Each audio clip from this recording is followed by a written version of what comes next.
Have you ever stopped to wonder why the world feels like it's spiraling toward chaos? Why do people, good, intelligent people, make choices that lead to destruction, not just for themselves, but for everyone around them? Why do societies crumble, relationships fracture, and dreams dissolve, even when the warning signs are screaming in our faces? Dietrich Bonhoeffer, a German theologian and resistor who stared into the heart of human failure during one of history's darkest chapters, gave us a chilling answer: stupidity. Not ignorance, not malice, but something far more insidious, far more dangerous. Stupidity is the shadow you cannot outrun, the silent saboteur that creeps into your decisions, your beliefs, your life. It's not about lacking knowledge, it's about refusing to see. And here's the question that should haunt you, reader. Are you brave enough to confront it, or are you already entangled in its grasp? Bonhoeffer, a man who faced the horrors of Nazi Germany and paid the ultimate price for his clarity, wrote, "Stupidity is a more dangerous enemy of the good than malice." Let that sink in. Malice, at least, is deliberate. It can be argued with, negotiated, or opposed with reason. But stupidity? It's a wall of fog, impenetrable and indifferent. It's the coworker who ignores evidence of a failing project because it's always been done this way. It's the friend who clings to a toxic relationship, not because they don't know better, but because they refuse to face the truth. It's the society that marches toward ruin, chanting slogans it doesn't even understand. This is the first brutal truth. Stupidity is not the absence of thought, but the surrender of it. Let me take you to a moment in my own life. Years ago, I knew a man named Michael, a brilliant engineer with a mind sharp enough to solve problems most couldn't even comprehend. His company was on the brink of collapse. Sales were plummeting, the market was shifting, and the data was undeniable. His team begged him to pivot, to adapt, to try something new. But Michael, he doubled down. "This is how we've always done it," he said, his voice steady but his eyes distant. "It'll work out." It didn't. The company folded, livelihoods were lost, and Michael's reputation never recovered. Was he ignorant? No. He had the reports, the forecasts, the warnings. Was he malicious? Not at all. He cared deeply about his team. So what was it? Stupidity. A willful blindness, a refusal to engage with reality. I've seen it in others, and if I'm honest, I've seen it in myself. Haven't you, reader? Haven't you ever held onto a belief, a plan, a dream, long after the evidence told you it was doomed? What made you cling to it? Comfort? Fear? Pride? Bonhoeffer's insight cuts deeper when you realize stupidity isn't just personal, it's systemic. It thrives in the spaces where we stop questioning, where we let convenience or fear override reason. Think about the times you've watched people, maybe even yourself, follow a path because it was easier than standing still and asking, why? Why do we nod along in meetings when we know the plan is flawed? Why do we scroll past lies on social media without pausing to challenge them? Why do we let loud voices drown out the quiet truth? Bonhoeffer saw this in his time. Educated men and women, capable of critical thought, surrendering their minds to propaganda, to groupthink, to the seductive pull of certainty. He didn't just observe it, he named it. And he warned us that stupidity is not a passive force.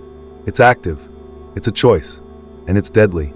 Here's another story, one that might hit closer to home. My friend Sarah, a teacher with a heart as big as the world, once told me about a student who kept failing her class. She gave him extra assignments, stayed late to tutor him, even called his parents. But he wouldn't budge. He'd show up, smirk, and half-heartedly scribble answers, convinced he'd get by. Sarah wasn't angry, she was heartbroken. "He's not dumb," she told me. "He just doesn't care enough to try." That's stupidity in its rawest form. Not a lack of ability, but a refusal to engage. And don't we all have a piece of that student in us? That moment when we choose the easy path, the comforting lie, the familiar rut? What's the thing you're refusing to face right now, reader? Is it a job that's draining your soul? A relationship that's eroding your spirit? A belief you've held so long it's become part of your identity, even though it no longer holds up? Bonhoeffer's theory of stupidity isn't just a cold observation, it's a mirror. And mirrors are terrifying because they don't lie. They show you the wrinkles, the flaws, the truths you'd rather ignore. Stupidity, he argued, isn't about intelligence or education. It's about the heart and the will. It's the moment you choose to look away from the evidence, to silence the doubt, to drown out the voice that says, "This isn't right." And the scariest part, it feels good. It feels safe. It's the warm blanket of denial, the cozy illusion that everything is fine. But the world isn't fine, reader. You know it. You see it in the news, in your community, in the quiet moments when you're alone with your thoughts. The question is, what are you going to do about it? Let's pause for a moment and consider a quote from another thinker, one who complements Bonhoeffer's stark warning. Albert Camus once said, "The only way to deal with an unfree world is to become so absolutely free that your very existence is an act of rebellion." Bonhoeffer would have nodded in agreement. To fight stupidity, you must first reclaim your freedom to think, to question, to see the world as it is, not as you wish it to be. But freedom comes at a cost. It demands courage. It demands honesty. It demands that you step out of the shadow and into the light, even when it burns.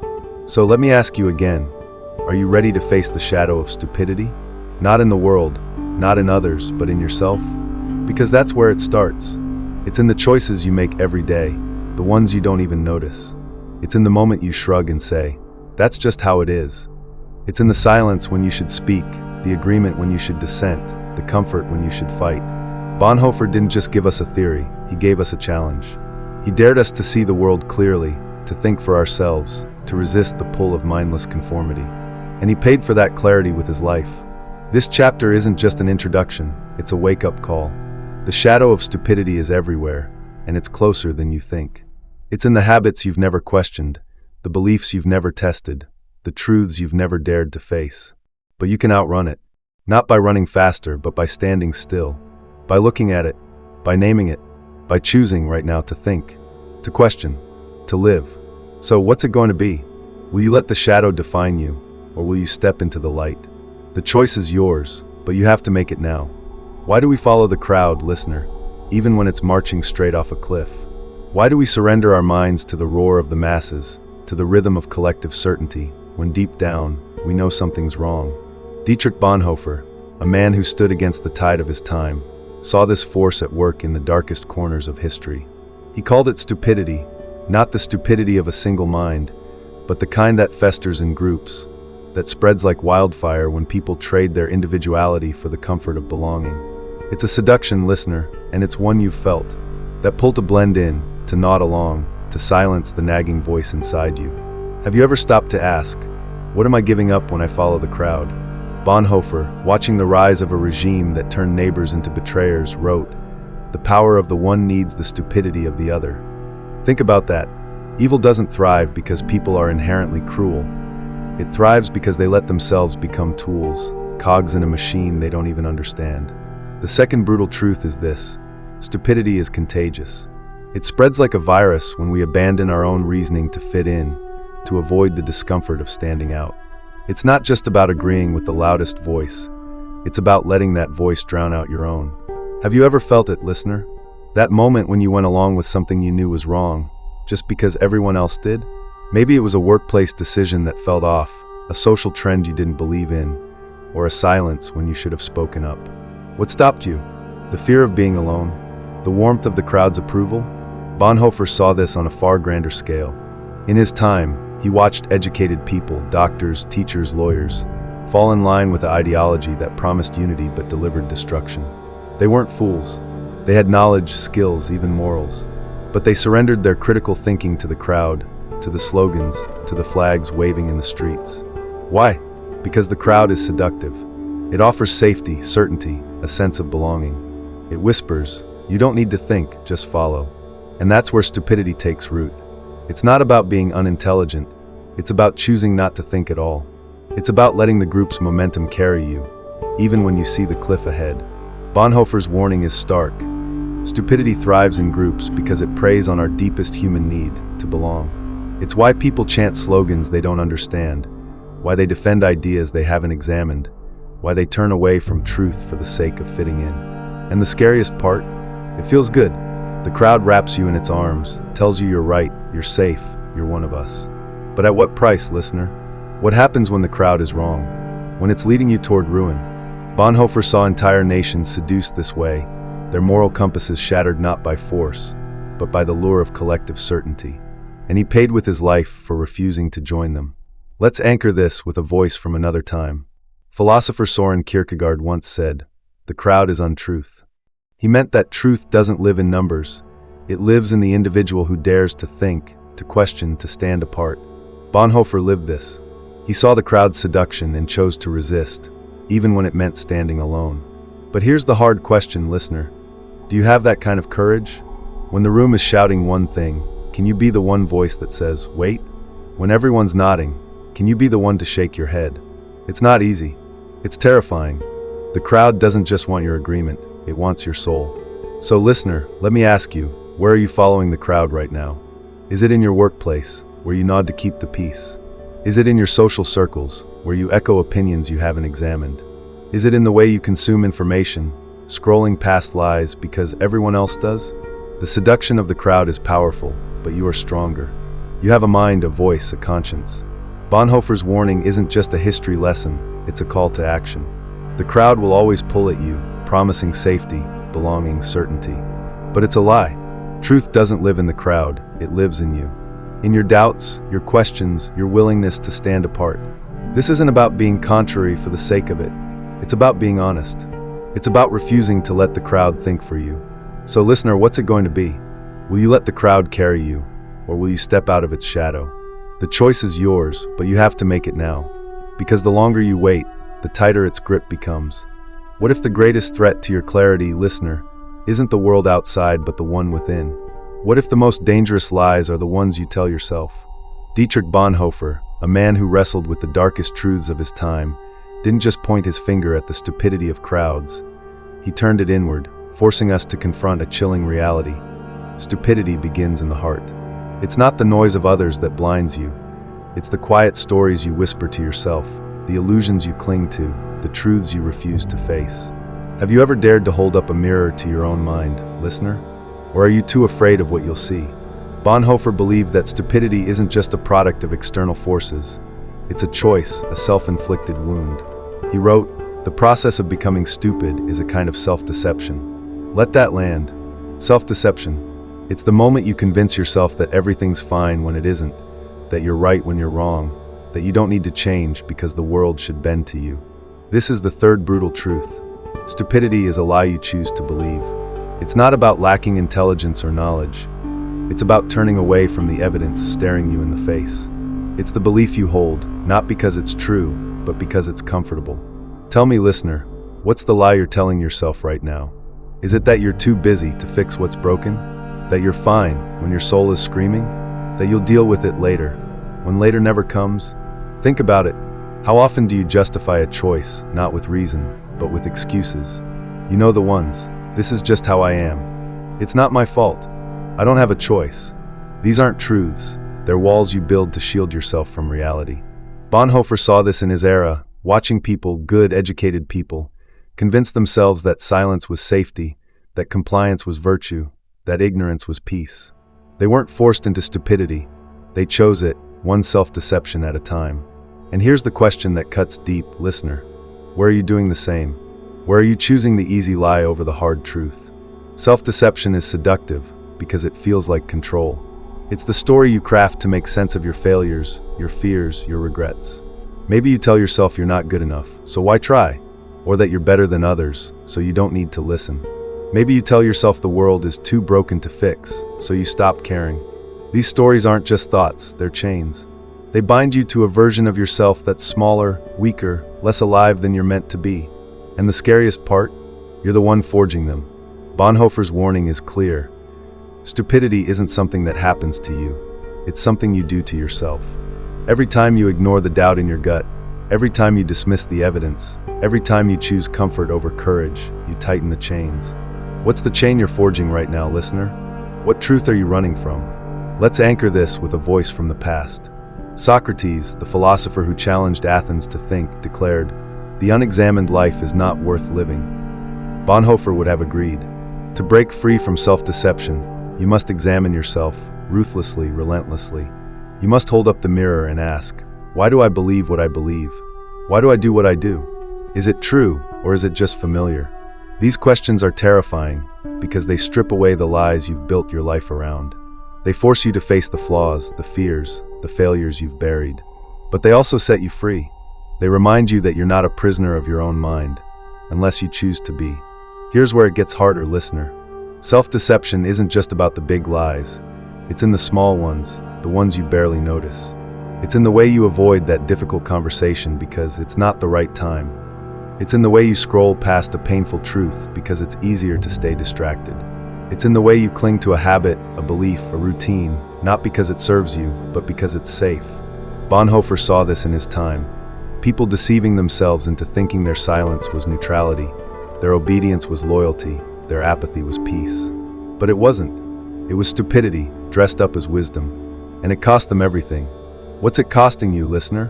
What price are you paying for the lies you tell yourself? The mirror of self-deception is unforgiving because it shows you exactly who you are, not who you wish to be, not who you pretend to be, but the raw, unfiltered truth. It shows you the moments you chose denial over growth, comfort over courage, illusion over reality. But it also shows you something else, the power to change. Bonhoeffer believed that stupidity wasn't inevitable. It was a choice, and so is freedom. You can choose to face the mirror. You can choose to question the stories you've told yourself.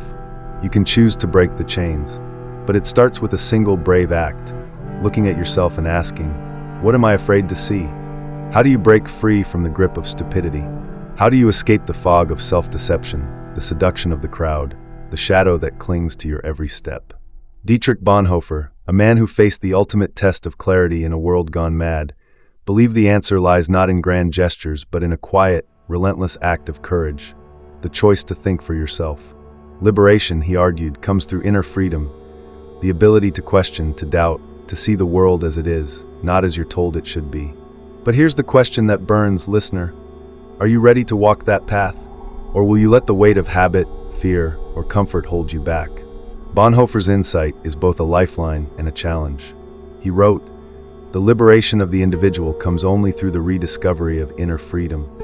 This isn't about outsmarting others or amassing knowledge. It's about reclaiming your mind from the forces that seek to control it. The fifth brutal truth is this: stupidity is not your fate. You are not doomed to follow the crowd, to lie to yourself, to drift through life half awake. You have the power to break free, but it demands something fierce: curiosity, courage, and a willingness to stand alone. So listener, what's stopping you? Is it the fear of what you'll find when you start questioning? The discomfort of uncertainty? Or the simple, seductive pull of staying the same? The path to liberation begins with a single step: doubt. Not the paralyzing kind that keeps you stuck, but the kind that sparks curiosity. Doubt is your compass, listener. It's the voice that whispers, "Why?" when everyone else nods along. It's the itch that says, "This doesn't add up," when the world demands your agreement. Bonhoeffer saw this in his time. People who refused to doubt the slogans, the leaders, the lies, not because they couldn't, but because they wouldn't. They chose the comfort of certainty over the risk of truth. But you, listener, you can choose differently. You can ask, why do I believe this? Why do I follow this path? Why do I accept this as true? These questions are your first steps out of the fog. Are you brave enough to ask them? But doubt alone isn't enough. Liberation demands action. Bonhoeffer didn't just question the world around him. He acted on what he saw. He spoke out, he resisted, he risked everything for the truth. This is the second step, to move from thought to responsibility. It's not enough to see the lie, you must reject it. It's not enough to spot the crowd's error, you must step away. It's not enough to recognize your own self-deception, you must confront it. This is where most stumble, listener. It's easy to see the problem, it's harder to do something about it. What's the one thing you know you need to change right now? The belief you've clung to without proof? The habit you've justified for too long? The silence you've kept when you should have spoken? Liberation isn't a feeling. It's a choice made again and again to act on what you know is true. Let's anchor this with a voice from another era. Ralph Waldo Emerson, the champion of self-reliance, wrote, "Whoso would be a man must be a nonconformist." Bonhoeffer would have nodded in fierce agreement. To be free, you must refuse to conform, not out of rebellion, but out of fidelity to your own mind. This doesn't mean rejecting everything around you. It means rejecting what's false, even when it's popular, even when it's easy, even when it's you. It means standing firm when the world says, just go along. It means speaking up when silence feels safer. It means looking at yourself, really looking, and saying, I can do better. Can you do that, listener? Can you be the nonconformist your soul is begging you to be? The path to liberation is not a straight line. It's a winding road, full of moments where you'll falter, where you'll be tempted to slip back into the comfort of stupidity. The crowd will call you back. Your own fears will whisper excuses. The world will offer you 1,000 reasons to stay blind. But every step you take, every question you ask, every truth you face, every lie you reject, makes you stronger. Bonhoeffer knew this. He walked this path in a time when truth was a death sentence, yet he chose it anyway. He chose it because he understood that true freedom isn't found in safety or approval. It's found in the clarity of a mind that refuses to be chained. So here's the challenge. Start small, but start now. Pick one thing, one belief, one habit, one assumption, and question it. Ask, is this true? Dig deeper. Don't settle for the first answer. Read, listen, think. Test it against reality, not against what feels good. And when you find the truth, act on it. Say no to the lie. Step away from the crowd. Speak up, even if your voice shakes. This is how you build inner freedom, one small, brave choice at a time. What's the first choice you'll make, listener? What's the one thing you'll question today? The world today is a storm of noise, misinformation, blind loyalty, fear of dissent. Bonhoeffer's warning is more urgent than ever. Stupidity surrounds us, not because we're incapable, but because we're unwilling. Unwilling to question, unwilling to act, unwilling to face the mirror. But you, listener, you are not just a bystander. You are the battleground. Your mind, your choices, your courage, they are the weapons that can defeat stupidity. The path to liberation is yours to walk, but it's not a path you can take half-heartedly. It demands everything, your attention, your honesty, your will. One final voice to light the way. The poet Rainer Maria Rilke wrote, "Perhaps all the dragons in our lives are princesses who are only waiting to see us act, just once, with beauty and courage." Your dragons, listener, are the lies you've accepted, the crowds you've followed, the truths you've ignored. But they're not your masters. They're waiting for you to act, to question, to resist, to choose. Liberation isn't a destination, it's a journey, and it starts with a single courageous step. Will you take it?